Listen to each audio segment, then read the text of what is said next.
I've worked in IT for 20 odd years, and you've always kind of spoke about return on investment for IT. And it's always been a bit loose. If somebody says, if I spend 20 grand on upgrading my IT infrastructure, am I going to be more productive as a business? Yeah, you probably will be, because it'll be a little bit faster.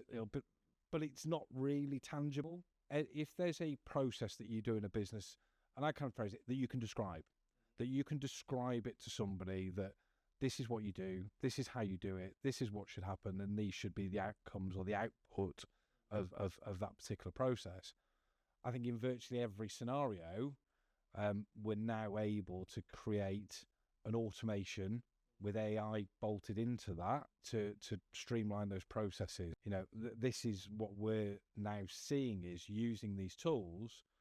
We go and talk to people, we go and look at their business process, and we can tangibly go, this thing that takes you 8 hours to do a week, or takes you, combined 30 hours done by a team within the business, by implementing this process, this automation, this use of AI, it can now be done in 1 or 2 hours or 5 hours, whatever it may be. But there's a tangible return that sits there. And I think when you look at business owners, they know they can work smarter. They've got lots of people that work really hard, and they've got lots of really skilled people within their businesses.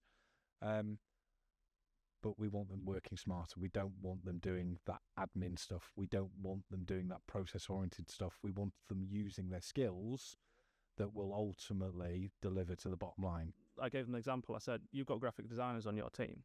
What you don't want your graphic designers doing is spending 8 to 10, 12 hours a week doing admin-heavy tasks. You want them to do graphic design, because that's their skill. That's what you pay them for. So if they're spending most of their time doing graphic design, that returns to the bottom line, because they're doing things that generate value for you as a business. So with AI and automation in their job, you can remove any admin-heavy tasks, communication. For example, if they've done a piece of graphic design work and they click done or send or whatever, it then fires off to the appropriate workflows for approvals or to the other teams, without the graphic designer having to type up an email or manually move it to a SharePoint folder, etc. So that will really, really return on the bottom line, that one.